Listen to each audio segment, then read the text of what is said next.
Angie has made it easier than ever to connect with skilled professionals to get all your jobs projects done well. If you own a home, you know how much work it can take, whether it's everyday maintenance and repairs or making dream projects a reality. It can be hard just to know where to start, but now all you need to do is Angie that and find a skilled local pro who will deliver the quality and expertise you need. Angie has over 20 years of home service experience, and they've combined it with new tools to simplify the whole process. Bring them your project online or with the Angie app, answer a few questions, and Angie can handle the rest from start to finish, or help you compare quotes from multiple pros and connect instantly, which means you can take care of just about any home project in just a few taps. Because when it comes to getting the most out of your home, you can do this when you Angie that. Download the free Angie mobile app today or visit Angie.com. That's ANGI.com. This episode is brought to you by Shopify. Do you have a point of sale system you can trust, or is it a real POS? You need Shopify for retail. From accepting payments to managing inventory, Shopify POS has everything you need to sell in person. Go to shopify.com/system, all lowercase, to take your retail business to the next level today. That's shopify.com/system. A Living Nightmare. I'm Jason Horton. I'm Rebecca Lieb. And this is Ghost Town.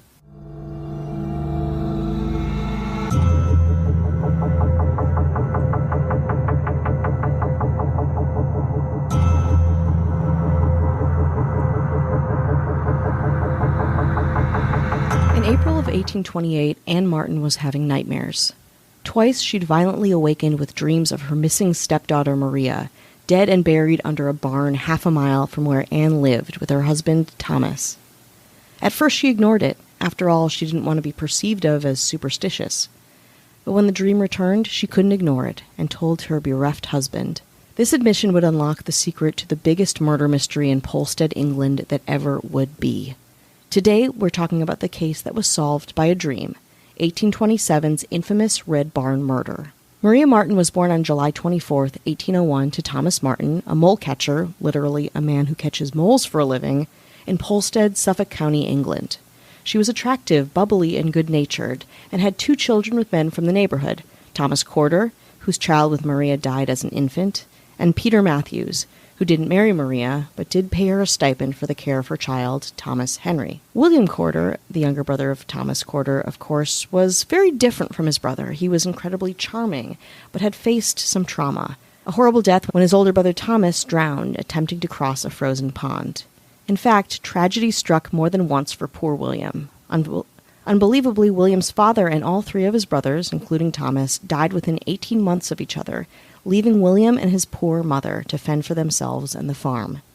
William's mother sent him off to England, and when he returned to visit her, he was reintroduced to Maria, and the 2 hit it off. The 2 wished to keep their relationship a secret. For many reasons, including that she had dated his older brother, the 2 wished to keep their budding relationship a secret. But soon they became pregnant. 25 in 1827, but only 2 weeks after it was born, the child died in her arms. Thomas and Anne Martin placed the lifeless infant in a box and wrapped it in a napkin, giving it to the heartbroken William to bury somewhere safe. Despite the tragedy of the death of their child, William still wanted to marry Maria. That summer, in the presence of her stepmother, Anne Martin, William begged Maria to meet him at the Red Barn. From there, he proposed they would elope to Ipswich, the nearest port town, claiming that he had heard rumors that the parish officers were going to prosecute Maria Martin for having children out of wedlock. On Friday, May 28, 1827, William appeared at the Martins' cottage during the day, and according to Anne, who was there, told Maria that they had to leave at once, as he had heard that the local constable had obtained a warrant to arrest her for having, again, children out of wedlock. So Maria dressed in men's clothing to avoid suspicion, I know, very Shakespearean, and the plan was that Maria would meet Thomas at Red Barn. He would carry her things, and she would change, and then they would go off to Ipswich. The Red Barn was a prominent landmark in Polstead, namely for its unique red brick roof, and it was about a mile from the Martins' cottage, so very convenient. William and Maria again would reconvene there and head off to get married, avoiding persecution, and start their new lives together. Shortly after William left the house, Maria set out to meet him at the Red Barn, putting a green bandana around her neck that William had given her as a gift. After that, 11 months would go by without word of either William or Maria. Despite letters to the couple in Ipswich, Maria's parents heard nothing. The Martin family was beside themselves. William had been through so much tragedy. Maybe he and Maria died. Or maybe they were just living their lives in peaceful isolation. The point is, the Martins, crestfallen, had absolutely no idea what had happened to their daughter or her fiancé. But then the dreams began. Anne Martin's mysterious dreams of Maria. Not of her in far-off lands or married with a big family. The dreams were of her being dead, buried under the Red Barn, again less than a mile from where she once lived. At first, Anne thought they were just dreams, nonsense really, but after a while, they couldn't be ignored. One day she told her husband Thomas about her dream, describing it in vivid detail. She thought that maybe, just maybe, her husband should explore what the dreams might mean. Quote, "I think, were I in your place, I would go and examine the Red Barn," she told him. Bewildered, her husband asked why. Quote, "I have very frequently dreamed of Maria," Anne said, "and twice before Christmas I dreamed that Maria was murdered and buried in the Red Barn." She would have told him sooner, Anne explained, but she was afraid he'd think she was, well, crazy. But desperate times call for desperate measures. Remember, Maria's family hadn't heard from her in 11 months. So Thomas Martin grabbed his mole-catching gear and headed to Red Barn to see if his wife's dreams had any basis in reality. More after the break. Angie has made it easier than ever to connect with skilled professionals to get all your jobs projects done well. If you own a home, you know how much work it can take, whether it's everyday maintenance and repairs or making dream projects a reality. It can be hard just to know where to start, but now all you need to do is Angie that and find a skilled local pro who will deliver the quality and expertise you need. Angie has over 20 years of home service experience, and they've combined it with new tools to simplify the whole process. Bring them your project online or with the Angie app, answer a few questions, and Angie can handle the rest from start to finish, or help you compare quotes from multiple pros and connect instantly, which means you can take care of just about any home project in just a few taps. Because when it comes to getting the most out of your home, you can do this when you Angie that. Download the free Angie mobile app today or visit Angie.com. That's ANGI.com. This episode is brought to you by Shopify. Do you have a point of sale system you can trust, or is it a real POS? You need Shopify for retail. From accepting payments to managing inventory, Shopify POS has everything you need to sell in person. Go to shopify.com/system, all lowercase, to take your retail business to the next level today. That's shopify.com/system. Hi, hello, how are you? Hello. How are you doing? Hello, hello. We're here to check in. This is the check-in. And no, this is not for you to check out. No. You have to stay locked in. Well, or don't. Or That's don't. okay too, please. There's also that. Don't be There's mad also at me. We'll be whoever you want us to be. And more. No, less. And less. And much, and much, much less. Less. We want to say hello to anyone who's listening, supporting us, spreading the good word of Ghost Town. Thank you, thank you, thank you so much. Deep down inside. Absolutely. And we got to get right into the mayors. It's mayor time, baby. It's mayor time. It's mayor o'clock. Our mayors are pretty practical. But they got dreams. Oh. Oh, yeah. Big, lofty dreams. I can't wait to hear them. I can't wait to hear about them. This mayor has a dream. I don't know. It's a little thing called peace and equality. That's a good one. It's a good one. Yeah. Solid dream. Solid dream. And is doing their part to make it happen. You know, That's beautiful. One high five at a time. One fist bump at a time. It's a slow, long game. It's slow, long, endless game. Wow. Well, that's our mayor, Marissa Rothermel. Hello. This mayor has a dream. Franchises. Wants to franchise.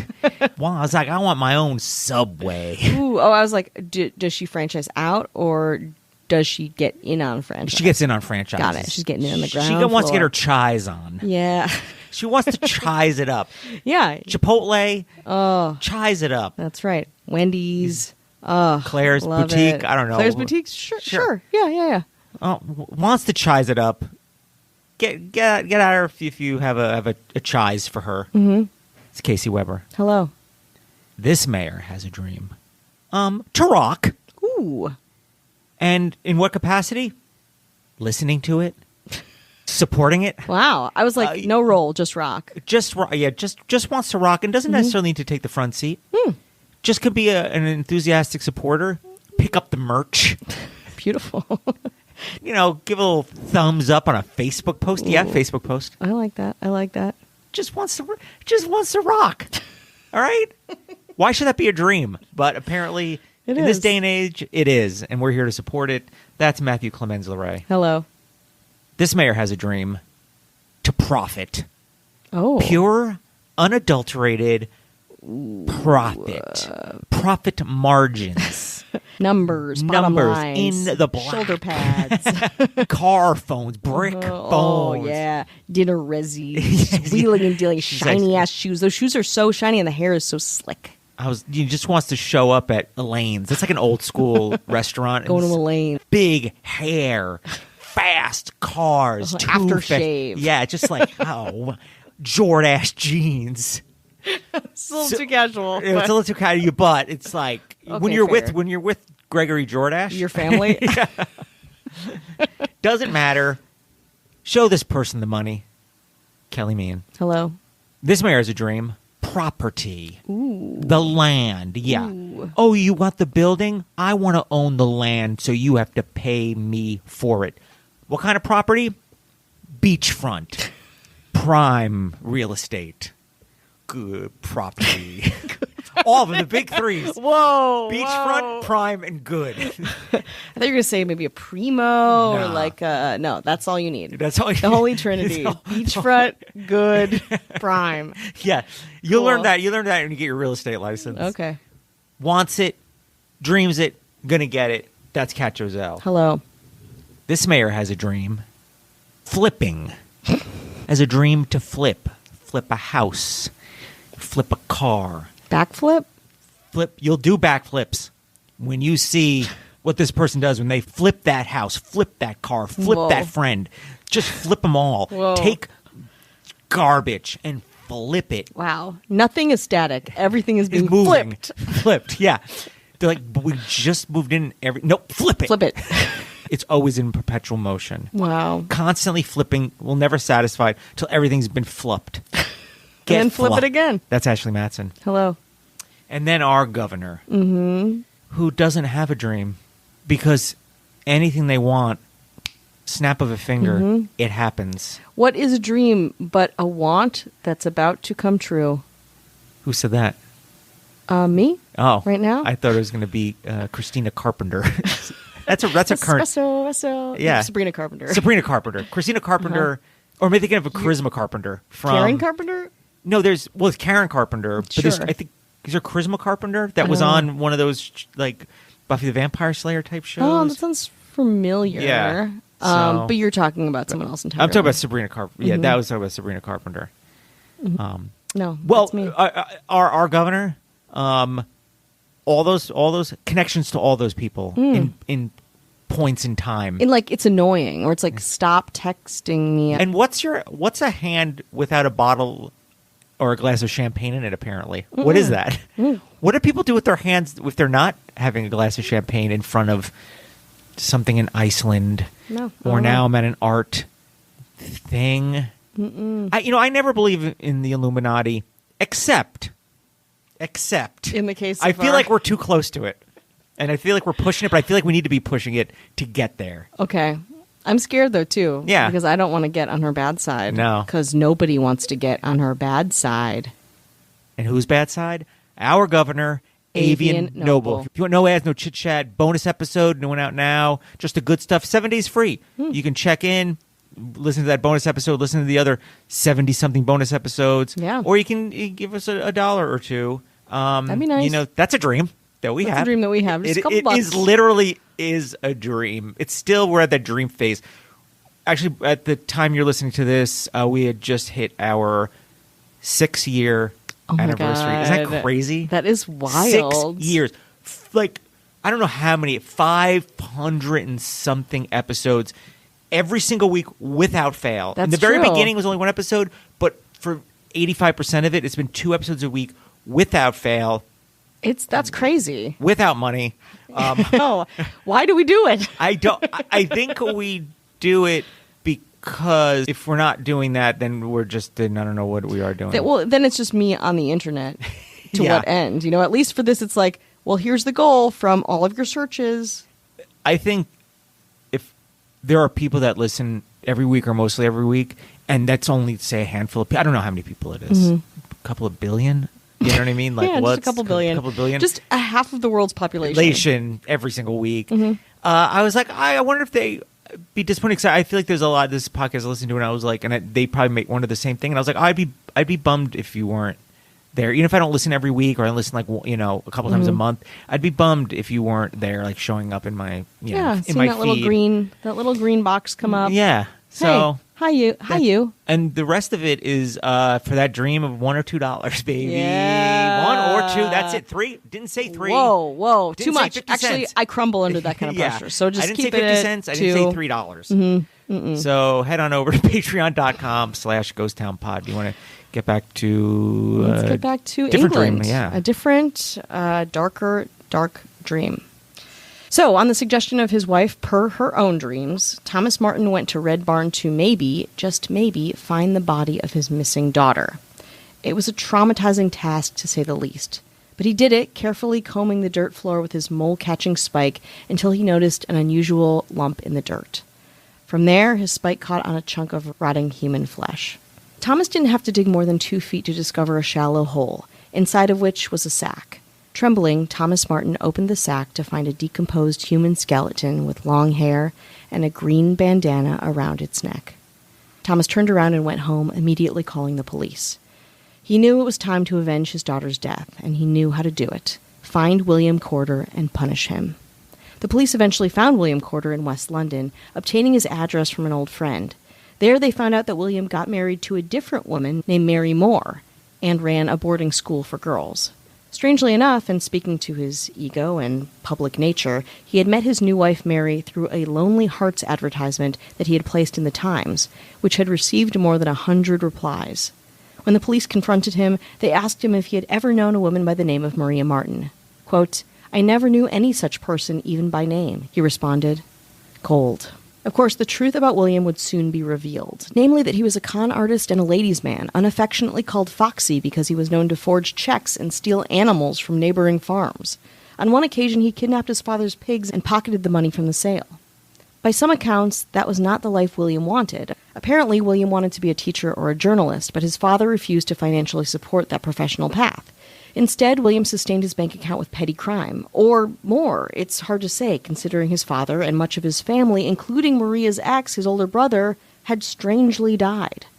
A search of William Corden's house uncovered a pair of pistols with receipts that they were bought on the day of Maria's murder, some letters from a Mr. Gardner, which may have contained warnings about the discovery of the crime, and a passport from the French ambassador, suggesting that Corder may have been preparing to flee his second life in London. Immediately, the crime became a media sensation. A poor country mother seduced and fooled by an opportunist grifter with a promise of marriage. Not to mention the fact that the victim was discovered thanks to her stepmother's dream. Within days of the body's discovery, Polstead became a bustling place, quote, literally crowded with strangers from all parts of the adjacent countryside, for the news of this appalling discovery had air-reached the remotest parts of the kingdom.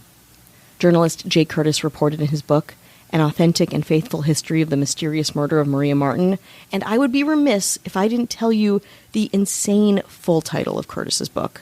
Here we go. An Authentic and Faithful History of the Mysterious Murder of Maria Martin, with a full development of all the extraordinary circumstances which led to the discovery of her body in the Red Barn, to which is added the trial of William Corder, taken at large in shorthand specifically for this work, with an account of his execution, dissection, etc., and many interesting particulars relative to the village of Polstead and its vicinity, the prison correspondence of Corder, and 53 letters in answer to his advertisement for a wife. The whole compiled and arranged with upwards of 300 explanatory notes by Jay Curtis and embellished with many highly interesting engravings. Okay, giant title with some spoilers, but a title perhaps fitting a sensational crime, to be sure. Curtis says that even the local magistrate found the crime and its circumstances to be, well, insane. Quote, I never knew or heard of a case in my life which abounded with so many extraordinary incidents as the present. It really appears more like a romance than a tale of common life. And were it not that the circumstances were so well authenticated, it would appear absolutely incredible.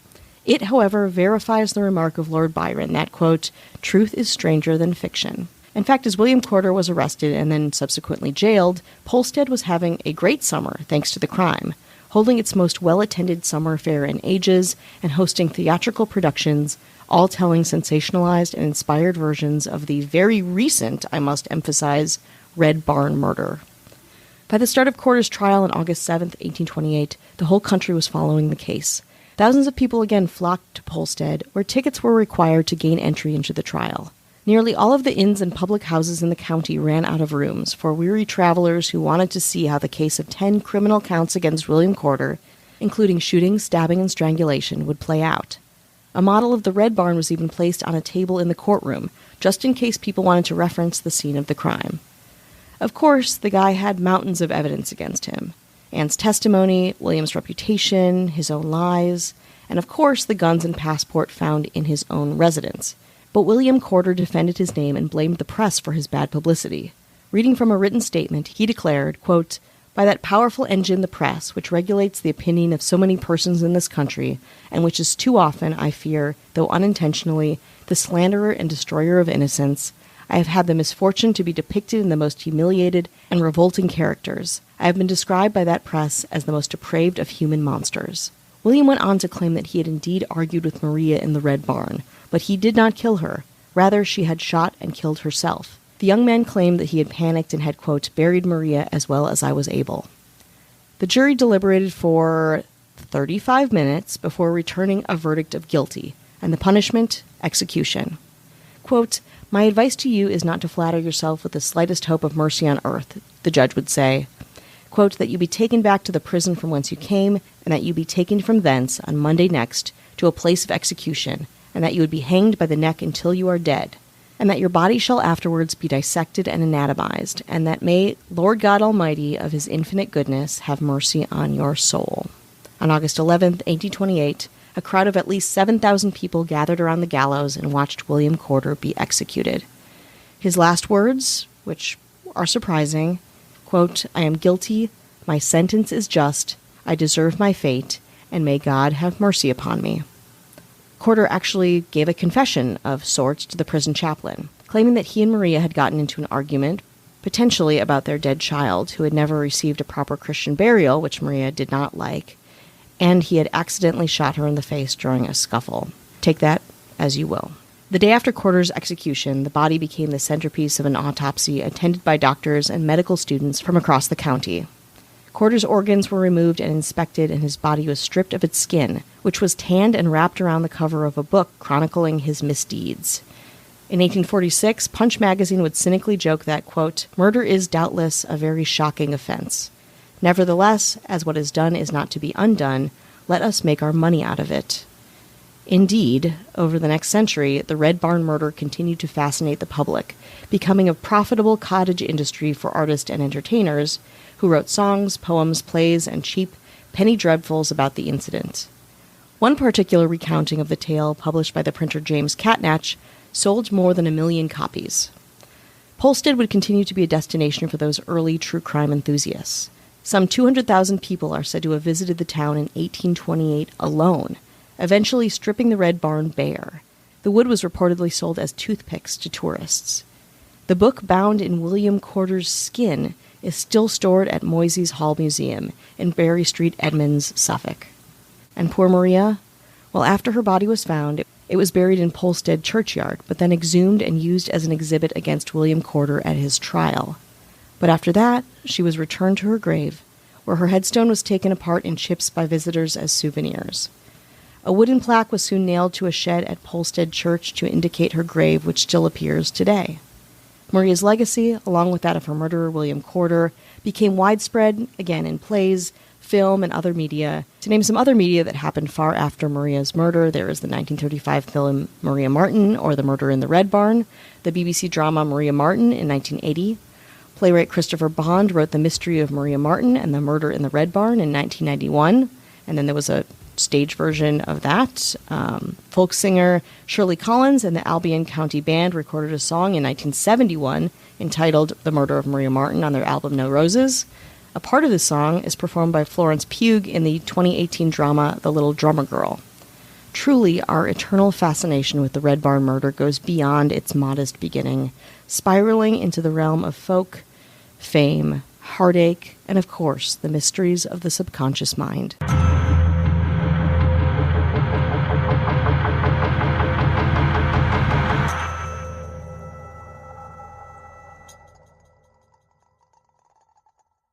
Angie has made it easier than ever to connect with skilled professionals to get all your jobs projects done well. If you own a home, you know how much work it can take, whether it's everyday maintenance and repairs or making dream projects a reality.